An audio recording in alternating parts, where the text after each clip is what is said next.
Welcome There everyone to the LinkML community call. This is just a wonderful meeting where we get to bring in all of our contributors external to the project, and we get to hear talks about what you're doing with LinkML. Um, and so, we always like to start this session with a little bit about what we as a community have done in LinkML and the related tools. So the first part of that is that the LinkML paper is out. This is kind of a great accomplishment for our team. And again, we have such a great community here. That paper would not have been about anything nearly as exciting without all of your efforts as well. So if you get a chance, it'd be great to hear your thoughts on the paper. Or you can just take a look and see what you think. Um, so activity over the last month, things have really picked up recently. Um, and so we have 96 created PRs, 79 of which have merged in about the last month, 25 authors and 19 reviewers, 70 issues created, 26 closed, and 20 issue authors. We, we do see the fact that some of these things are growing a little bit, but we think we're finally starting to reach sort of a new equilibrium in terms of being able to, we're moving at a very fast pace here. I think we all know the impact that AI has had on a lot of these projects. And we're still, having a little bit of growing pains there. But I think we're really sort of rounding the corner on that.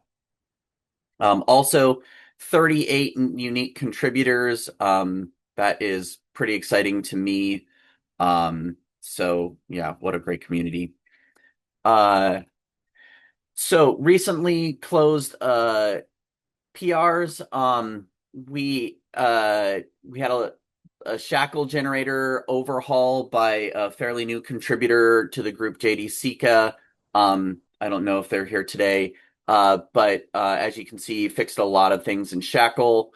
Similarly, the Java generator had a bunch of improvements from another recently new contributor. And G Go. I can't pronounce people's handles, so I'm not going to try. I'm sorry, you can read it there.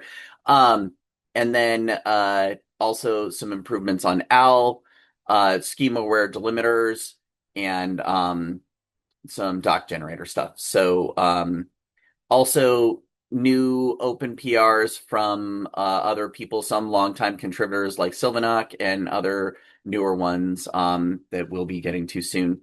Also, LinkML map had a major refactor. I did that. LinkML map has come a really long way. So if you have a transformation problem that you think LinkML map couldn't do in the past, that maybe you'd like to give it another shot, I would really love to hear from you. LinkML map is now meeting my needs, so hopefully it can start to meet other people's needs in the communities. We've also got a lot of great infrastructure work completed with performance PRs for schema view, schema builder incorporated into the LinkML runtime. Another longtime contributor, Delito, did that one for us. And then the SQL Alchemy generator and Pydantic classes with Kevin. So a lot of great new work. And thank you all. This is such an amazing community to work with. And I always feel a little bad because you're doing such great work, and it's taking me and Kevin and some of the other core team members a little longer to look at it than we would like to. But yeah, great work, and we're trying to get it in for you. So like I have been saying all along, LinkML is community driven. So we are available on email and Slack channels and GitHub. We love to hear from you. Your efforts really do drive this project. And we think it's a pretty great project, and I hope a lot of you do too. So with that said, I will start to hand off to our first presentation, Daniel Kapitan. And Daniel, if you don't mind, could you please introduce yourself to the group and then share your presentation. Yeah, great. Thanks for having me. Just on the Hold on, I gotta logistics. Oh, sorry. I gotta stop sharing and then you'll be able to. Okay, great. All right. Thanks for having me. 20 minutes, right? Was the idea Yes, for my please. presentation. Yeah. So yeah, I'm Daniel. I'm calling in from Rotterdam. So I'm hailing from the Netherlands. Looking at the audience and also looking at the community. I did not see that many Dutch people, so I thought I also tell you a bit about what's going on in the area of health data interoperability in the Netherlands, which I'm involved in. I have a background in physics, did my PhD in the UK, but worked in industry most of my life, half of which in telecom and since 2011 in healthcare. I'm a real open source lover. I used to work for a Linux startup back in the days. I'm seeing the same things these days, whether it's open source AI or open source data platforms. And kind of my what makes me tick is that I get really you can really tick me off in a bad way when I see that data platforms are tending towards a winner takes all kind of market dynamics, whereas inherently they should not be because they were inherently designed to be distributed. So why is it so difficult to make it distributed? Because they were designed to be distributed. So I spent a lot of time designing federated analytics networks in the Netherlands, and that's what I will be talking about. And other than that, I love rock climbing and hope to go to the UK, to the States at some point again to visit my sister who lives in Boston. So that's a bit about me. Without further ado, please jump in whenever you have a question. And also as a kind of disclaimer, because what I always struggle with is whom am I talking to and who's in the audience? And what I usually find is I'm actually trying to bridge quite different communities. So my home base is actually data engineering and the Pi data stack and the Pi data community. So that's kind of home base, both for data engineering and of course for machine learning. But even between data engineers and machine learners, there's already a bit of a subcrowd. And we could go into the details of R versus Python, but luckily that's kind of converging. And then there's the healthcare informatics side of things, who are more ontology related and ontology driven. I see lots of commonalities, but I also find that not many people of the two sub-communities actually know what's going on in the other community. I'm trying to bridge that. And at the end of the day, I make a living as a freelance consultant and advisor. So at the end of the day, typically people responsible for the digital platforms, including managing the IT, etc. I've had an end-to-end responsibility. I was a chief data officer for a chain of clinics. So I'm also very much a hands-on kind of guy, and I'm trying to bridge all of those very much with an open source perspective. And I'm going to tell you about Plugin. Plugin is the largest federated network in the Netherlands, as far as I know. I'm pretty sure I can make that claim.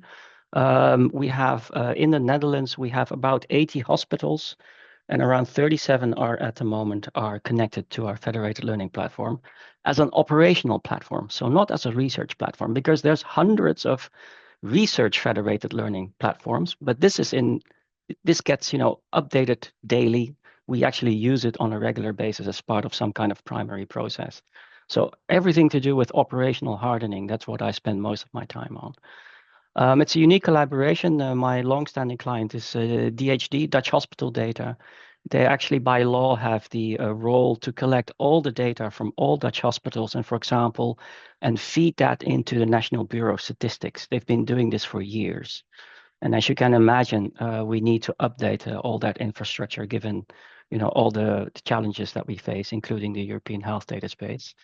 And we're doing that with the largest university medical centers, particularly Amsterdam. Erasmus is in Rotterdam, in my hometown, and Maastricht is at the south of Holland.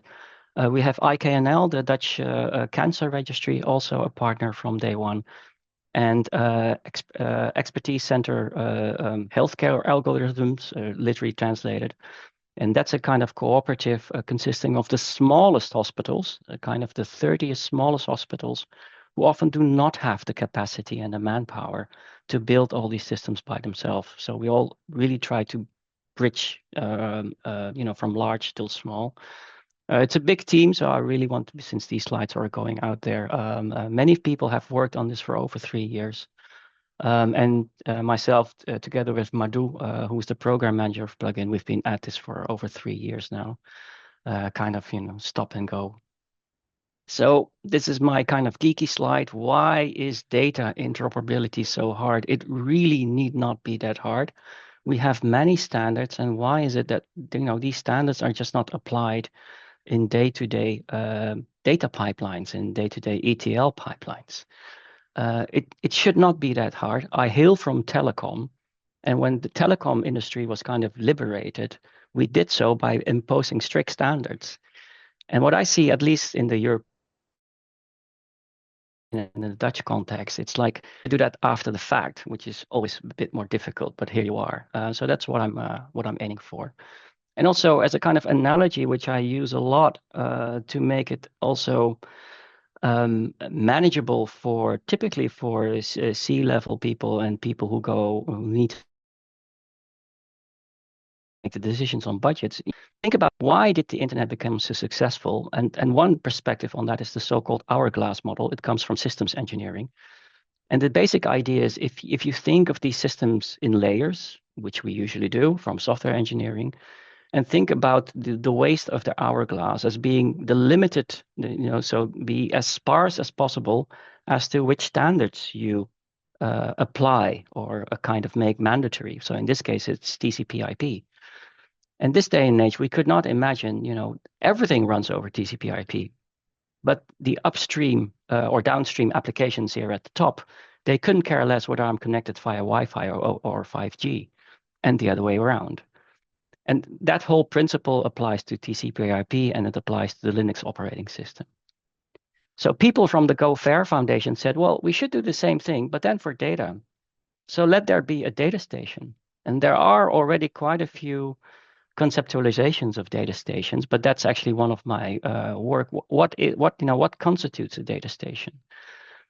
What makes it federated? When is it for primary use? When is it for secondary use? What are the computational constraints if you want to bring the computation to the data? And there's many, bits of the puzzle, but we need to bring it together into some kind of standard. So I've worked on defining a data station specification for the Dutch healthcare sector, which is currently under consultation in the Netherlands as part of the European Health Data Space program.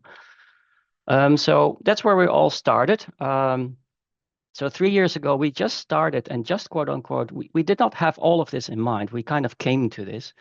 Our core need literally was we need to feed more data into CBS, the National Bureau of Statistics, but we're finding increasingly that there's a dearth of structured data, but we actually have a lot of free text. And one of the leading project that we use is, can we derive official ICD-10 diagnosis codes using the free text that we have available at the hospitals? That was our starting point 3 years ago. And by now, we have an operational model that takes in all the free text in the EHR systems.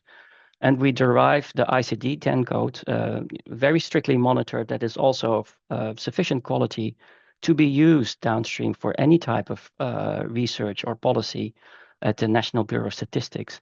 That's where we started from. That's why we also build out this infrastructure.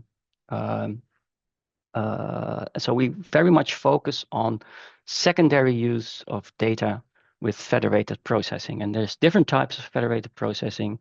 We started off with federated machine learning, federated learning, but we're now also moving more towards federated analytics or data federations where you temporarily push data to a centralized secure processing environment.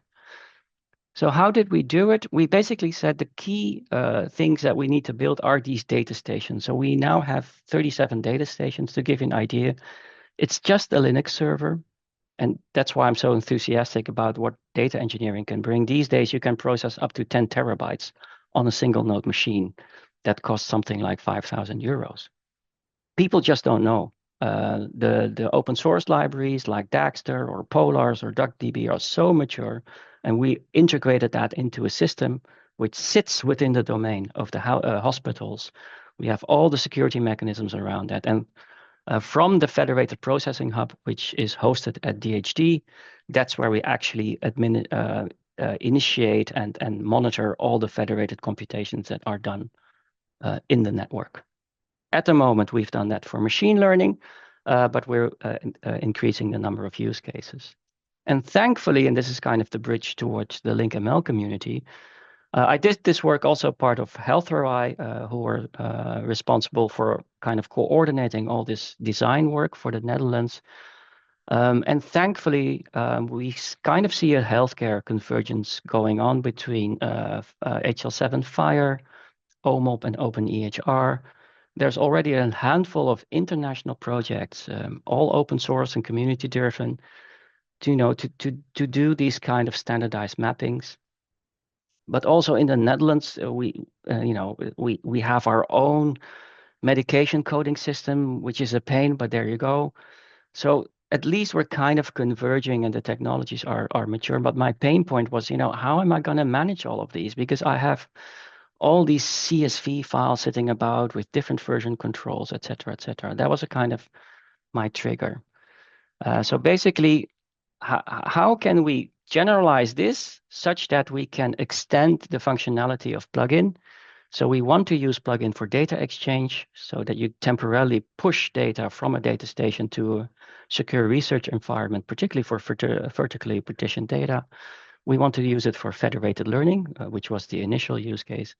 But we also want to use it for federated analytics. We want to build a Dutch version of the European Health Evidence Network, which is based on the OMOP data model. And our idea is that all of these transformations can be automated to a large degree on the data station, but then you really need to operationally harden all these, data pipelines and lakehouse type of architectures. That's what brought me to LinkML. And just to give you an idea, these slides can be shared. So the use case to actually push data to a national registry, we've also already done and finished the proof of concept with the National Cancer Registry. So rather than people manually, literally looking it up in the EHRs and typing it, we now have a federated data feed into the National Cancer Registry. Plugin ML is a library that we are about to open source. It's a wrapper around Flower, which is one of the largest machine learning libraries. We're a bit hesitant to really open sources because it is quite susceptible to malicious use because in this source code you see exactly how the containers are managed, etc. And we actually had a data breach. Unfortunately, we found out there was actually a crypto miner in our Docker registries. Luckily, nothing bad happened, but it really is a wake-up call that if you want to do this for real in real-world data in operational IT systems, operational hardening is the name of the game. So what led me to LinkML? Like I said, I come more from a Python background. By now, I know a bit about Sparkle and I know how to read ontologies. I don't build ontologies myself. I do work with Ronald Cornet, who is a full professor at Amsterdam. He's been working in this field for a long time. And he published a paper over a year ago. He says, well, there is this concept of 3SOM, where there's an ontology how you can manage all these mappings between all these syntactic models or vocabularies, etc. And I was like, oh my goodness. So I went through the website of 3SOM, I found the mapping comments, and then I said, oh yeah, oh well, wait, here's LinkML. And then I thought, I could actually use LinkML just as a standard intermediate representation for all the different types of data models that I get that I need to integrate in that data station. That was basically what led me to LinkML. It wasn't. It's quite recent. It was in fact over Christmas, I believe, when I spent some time doing that. And basically, what I wanted to do is to integrate this, or at least parts of this, into one code base. But then, Fire is Fire and OMOP is OMOP. The one is in SQL, the other one is in a different representation. That was the pain and the itch that I wanted to scratch. So I was looking for a unified modeling language for syntactic interoperability, just to map between the three data models, but also for semantic interoperability, so the real vocabularies. I want to have column level lineage for the ETL pipelines that we are building now for the data stations. And ideally, more from an end user perspective, I would love to have an interactive schema explorer that people can navigate, because it quickly blows up and it's actually quite a challenge to make it doable for non-technical people to get their head around all these data models. So that was kind of the pain that I'm trying or the itch I was trying to scratch. So what I've done is, and as an aside, I work in AI a lot too. I was very skeptical about AI-assisted coding until Christmas, until also Claude Sonnet 4.5 came out. It really is quite mature now, so I'm using it on a daily basis.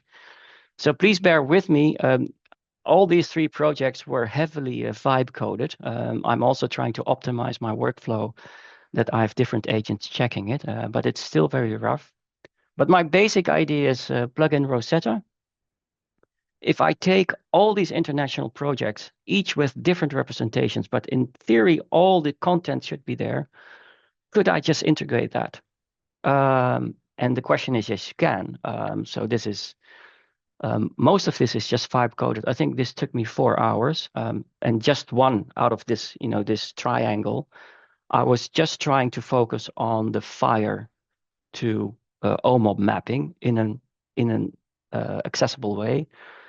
And I said, okay, here's the original canonical repository from OMOP, and here's the one from Fire, and here's the one from the Falcon project, which has the mappings. And I want you to represent it using LinkML as an intermediate.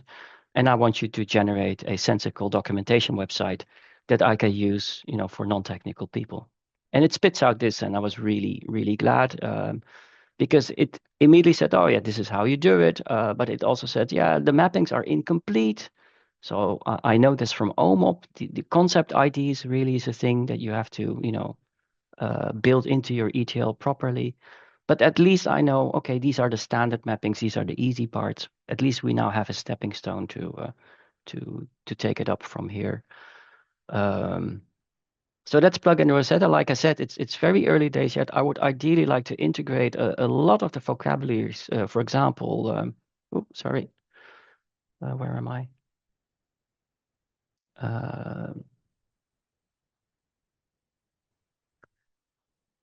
A lot of the vocabularies, for example, in Otzi Athena, I would like to integrate them more properly. Ideally, even in a triple store, because I just find it very clunky to work with them on a daily basis in our pipelines. I'm looking at it. Sorry, I'm in the wrong presentation. Am I in a good presentation? Yes, I am. But for some reason, this is not. No, I should not have clicked.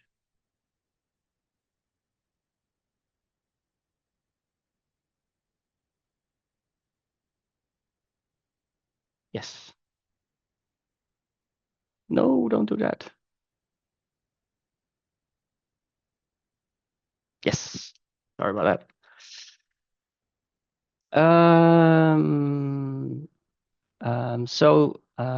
That was the first project that I did. The second project that I did is actually at the bottom, is trying to make this visualizer.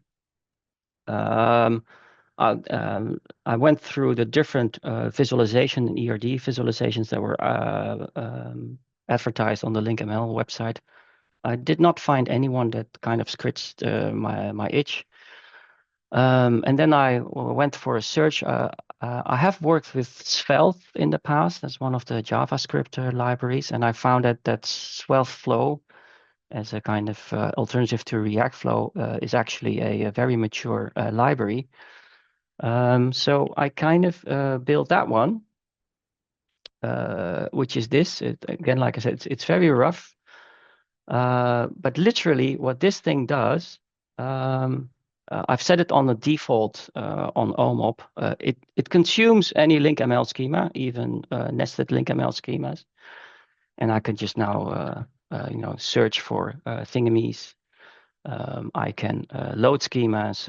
There's a very simple editor here that I can just interactively see what happens.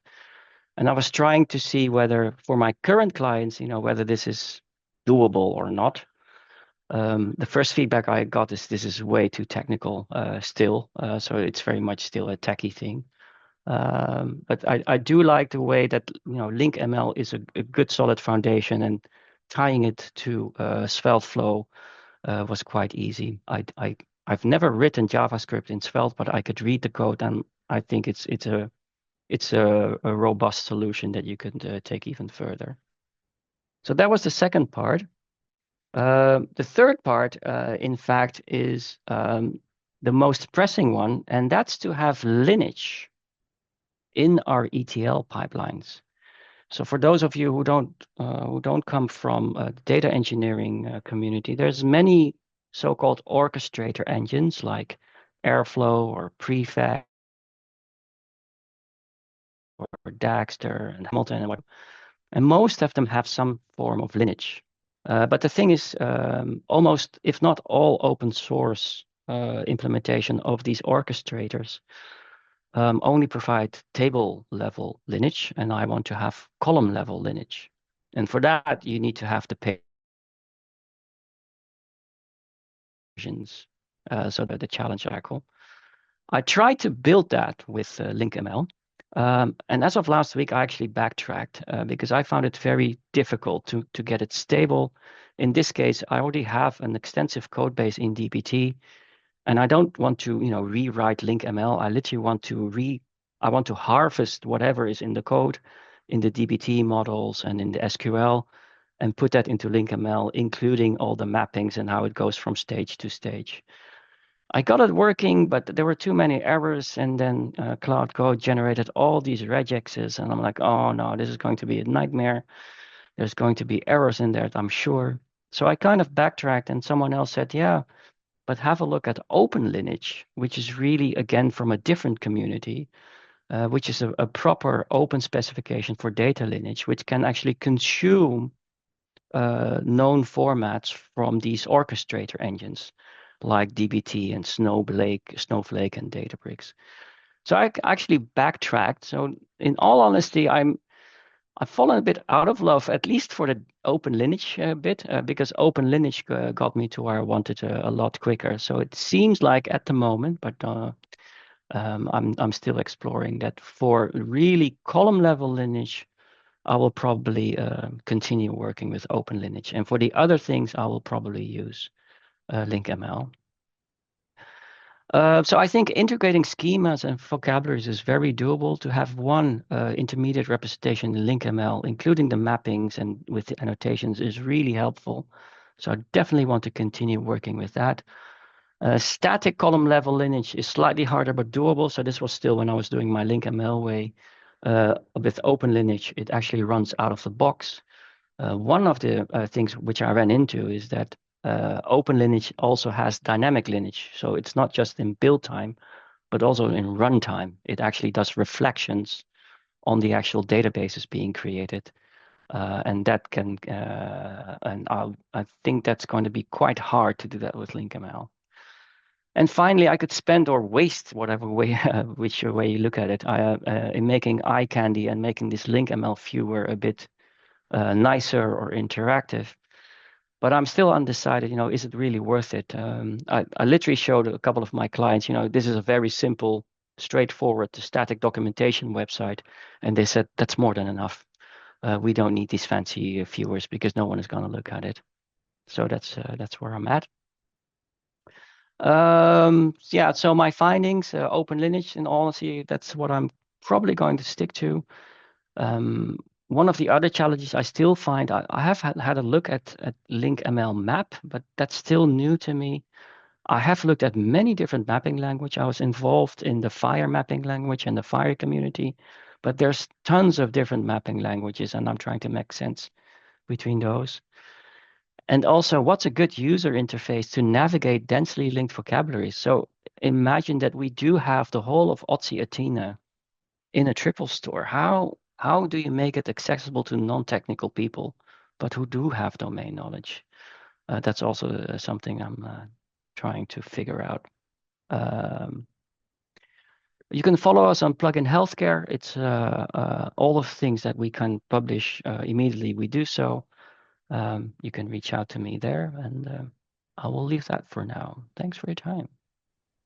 Thank you very much, Daniel. That was an excellent presentation, and I really love hearing about all of the different contexts that LinkML gets used in. Yours sounds like a really interesting and valuable one, and I really appreciate your perspective. I especially agree that in this community we really value open source, and part of open source being that yes, data that can be made available should be made available. I think that's really a core concept in LinkML. Nico, I see your hand up, so why don't you go ahead and get started? Yeah, thank you, Daniel, for this great presentation. So I would like to dive a little bit deeper into the Rosetta solution that you were drafting.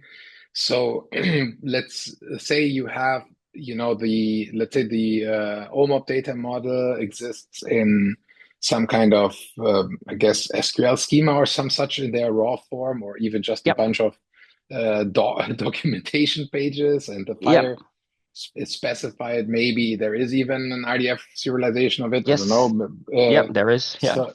So how does the Rosetta exactly go from those, whatever their representation is, into the LinkML representation? Or do you basically just let an AI construct a hopefully isomorphic schema in LinkML from whatever the specification is? Like, so what's the approach here, and how do you plan to keep that in sync as these standards also evolve? And in particular, in keeping in mind that many hospitals and different infrastructures use different versions of these standards as well, and things like that.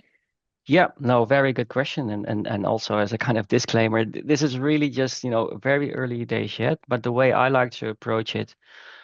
So first of all, OMOP has canonical representations of their data model, at least in DDLs, but I've also seen representations in DBT models or even different ones. So by default, I would always prefer to use a canonical representation for which there exists an ingest interface for LinkML. And in the case of OMAP and Fire, we do have both. Because in Fire, you can take any pic, you can have it in XML or JSON or RDF. I think I chose JSON just because I'm just more that's easiest to work with for me at least. So literally the first step is, okay, ingest the data model from Fire in JSON. And I think I used the native some SQL flavor DDLs, which is also advertised on OMOP. So when you say Uh, ingest, you mean like a custom script, basically like a ETL pipeline that translates the representation into a LinkML form. exactly. Yeah. Yeah. Yeah. And it could be as simple as literally using one of the functions of the LinkML CLI to do that. But in all honesty, I just, I went through it very, quick and dirty. I said to Cloud Code, here are the repositories. This is what I want. I want you to parse the end product, namely the sensical documentation website. And I very briefly looked at it, like, okay, did you actually use, if possible, the original readers from these formats? And if not, think of something else. But one of the pain points already is, and I haven't actually done full testing because I'm sure there's still many hurdles to tackle. The mapping between the two is in the Fire mapping language. And at the moment, that's I think what Claude did is he just did it straight off, or it, not he, it. And that's what, how can we make that more robust? Because indeed, I don't want to rely on the statistical mechanisms of an LLM, but I want it to be deterministic as much as possible. But at the same time, I've had this discussion, in fact, with our development team. Given that these AI-assisted coding agents are so mature, you could also, but this is up for discussion, right? You could say, okay, in view of being efficient and effective with our time, throw an AI agent at it do review the code that comes out of it, but use also AI engines to keep it updated. And that's actually where I'm at. Do I trust that? I prefer it to be deterministic, but I'm also hesitant. It's a lot of work to write code that is fully deterministic in the old way, because it just keeps going and keep going. And just as an example, Ultimate Code was launched as a fork of the open code coding agent. And what they claim is that they've actually built an agent that is deterministic because it looks at the SQL and the DBT models. I've tested it. It threw errors, so I still don't trust it. But the overall development, as in, given that we need to make so many mappings and that we need to come up with a solution that's time effective, are we going to do it the old way, quote unquote, with deterministic code and code base, etc.? Or to what extent do we dare to rely on AI to really help us to get there, within a kind of shortcut kind of way? That's where I'm at. Katarina, I see Let's your. Katarina. Yeah, I know. Yeah. Just a response brief to this. I do firmly believe, like, whatever we use to, derive our mappings, I think deterministic mappings have to be part of the picture. Like the final outputs Yes. will have to be deterministic mappings. And I think that, looking a little bit into LinkML map probably makes some sense, but I will also contact you after the meeting and see if you can write up maybe a case study as well that we can explore individually in one of our other mapping related projects. And see if we can figure out a way to maybe use Schema Automata or some of the other tools to help with deriving the mappings in a deterministic fashion as well from your case. No, I'm happy to kind of contribute and, for example, write a user story on the GitHub and see what comes of that. Yeah.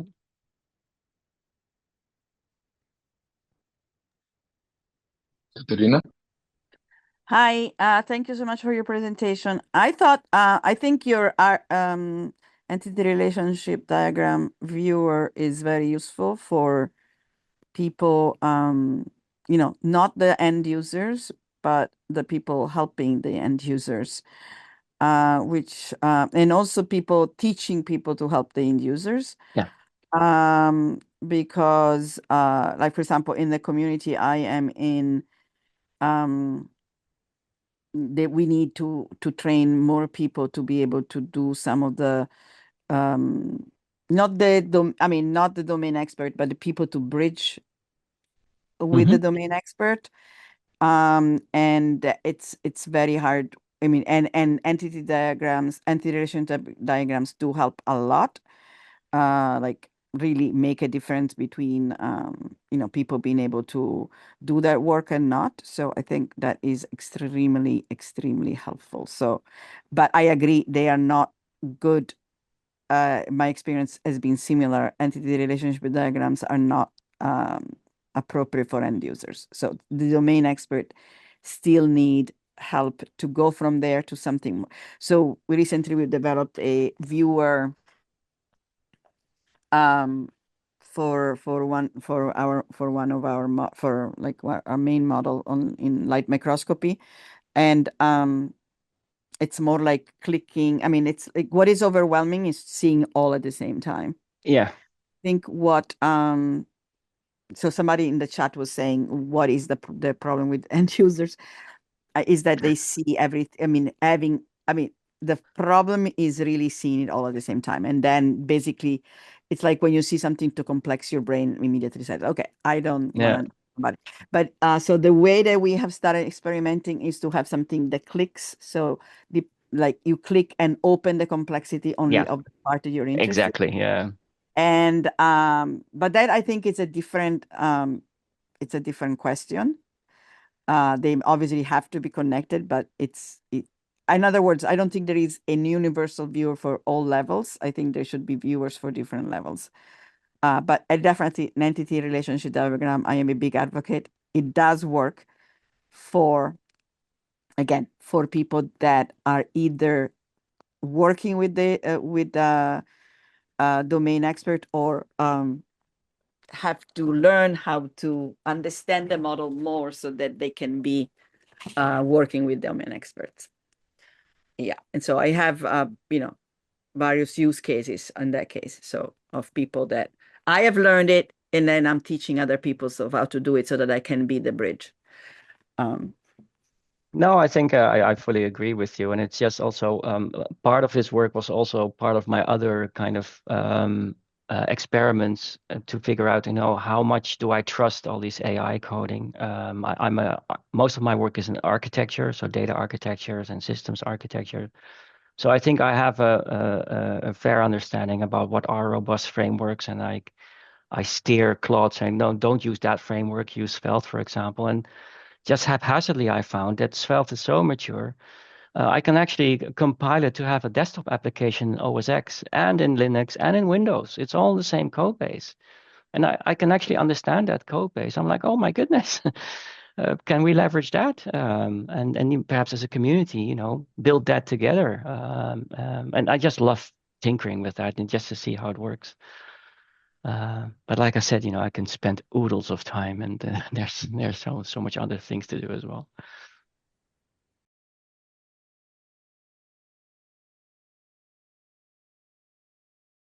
Yeah, I would like to reserve a little bit more time for Adam Graefe. He is going to share with us something kind of going on that we'd like the LinkML community to sort of think about and weigh in on. Adam, can you briefly maybe introduce yourself, and then the problem that you're having, or that you're Yes, hello everyone. Daniel, thanks for presenting. Very interesting. I'm myself, just to introduce myself for those that don't know me. I'm recently certified medical doctor, and also doing research in rare diseases and bioinformatics in the last 4 years. I'm currently working in Peter Robinson's lab around the HBO. And yeah, so the reason I reached out to a few of you, and since I think a few months, 2 calls ago, I also presented RareLink, which is, let me share my screen perhaps. Sorry.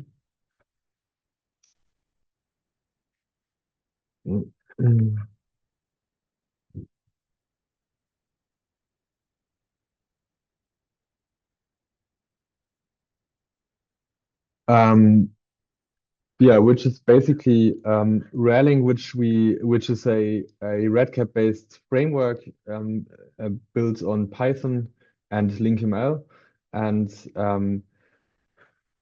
basically the reason, just to summarize it in a very short context, and in rare diseases, people, because it's really low on resources, people use this thing REDCap a lot. Some of you may know it, especially in clinical settings and clinical trials.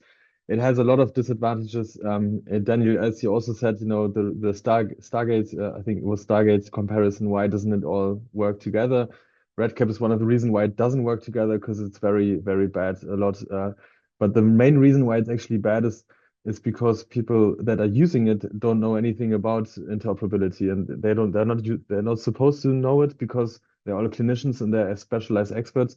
And the reason why, that's why they just create their schemas, and they just create, like, open up REDCap, and then they just create their fields and play around and whatever. I can just show you how it looks like basically. So if we have like a REDCap here, I would have my REDCap project, and then let me do this larger. I don't know, can go here to designer, and for example, here the RareLink instruments, but I don't know, I can just create an instrument and say, I don't know, put it test LinkML or something, and then I can just create it. And then here I can go in here, and then I can add a field, for example, which is, let's say, a text box, and then the clinicians ask, I don't know, amount of strep B infections, and then I don't know how many did the person have. And now you can imagine already, if someone's I don't know, answering this question, and I just write 5.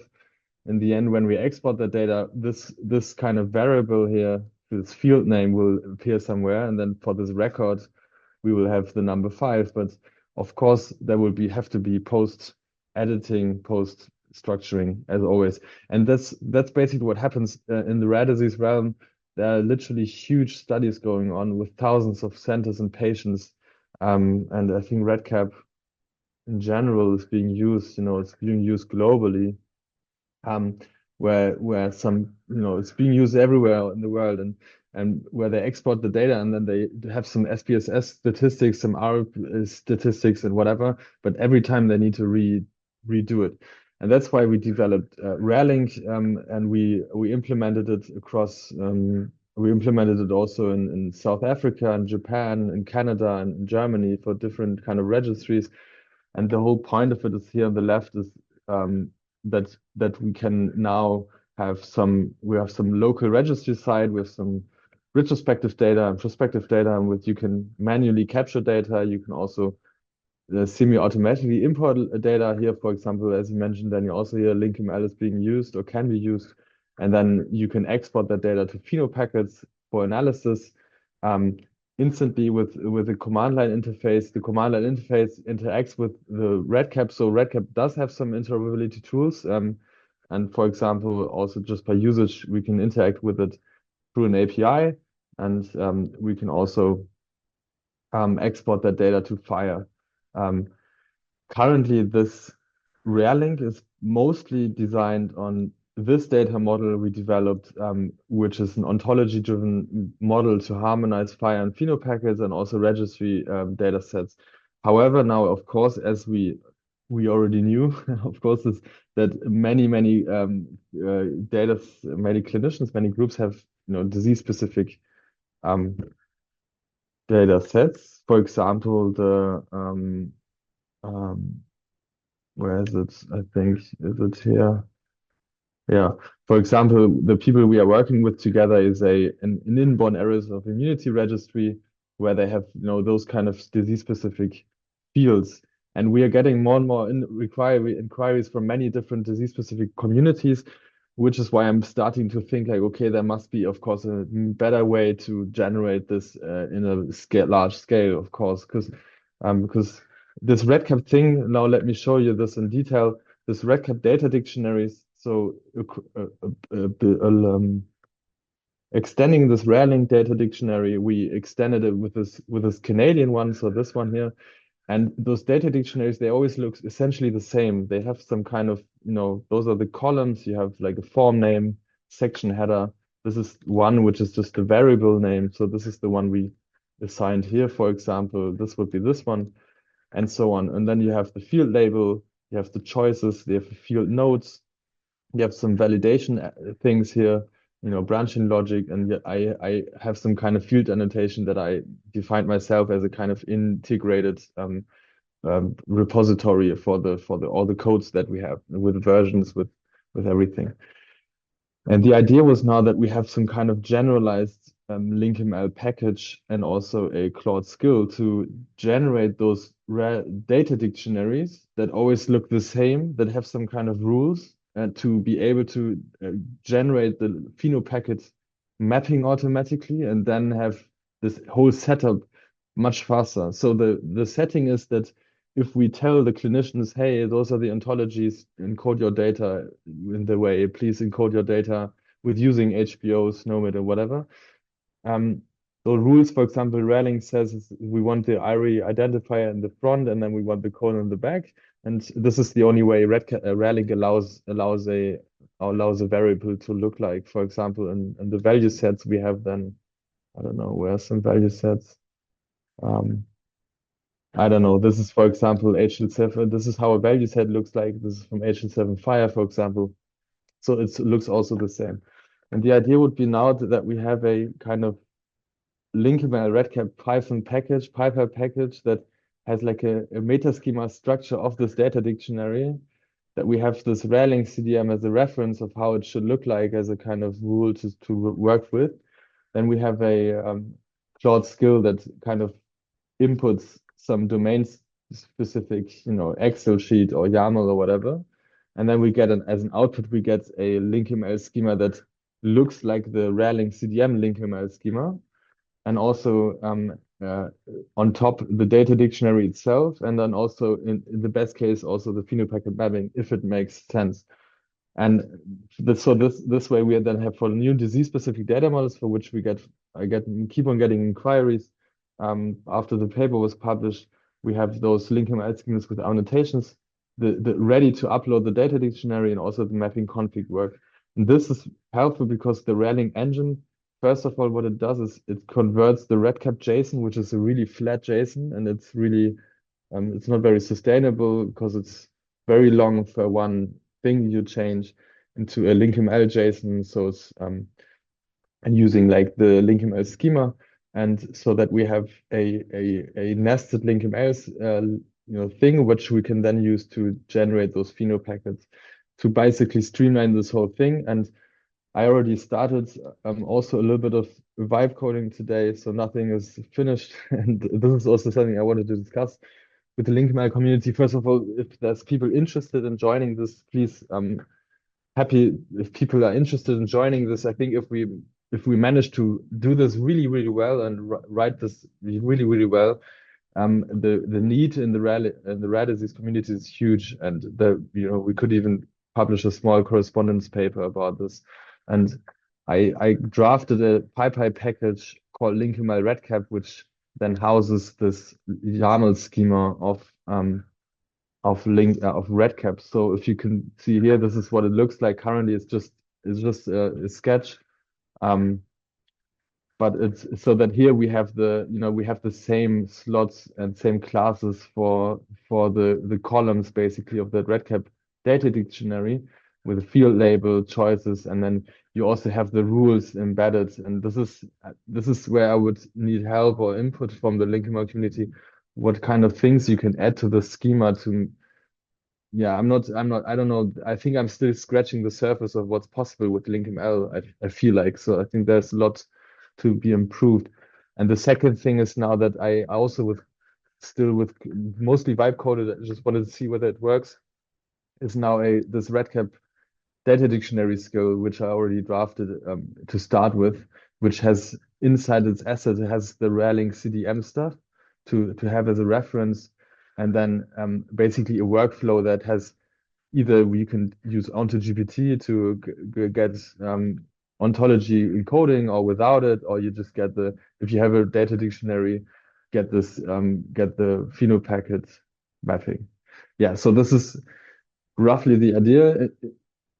Basically, bottom line summarized is that this package here on RareLink, the RareLink package, it's an idea that works really well. It's being used really well, but I think there's a lot to improve, and the need is quite high in the global community. And this is also something how to improve, like, equity and equitability, because it's quite cheap to use and globally used. And yeah, so happy to get feedback or if someone's interested to contribute and so on. So I didn't check the chat yet. Yeah, so I just see this repro schema. Does anyone have something to add? Yes, please. Nico. This is not related to the repro scheme. I don't know whether Dorota, you wanted to say something about this?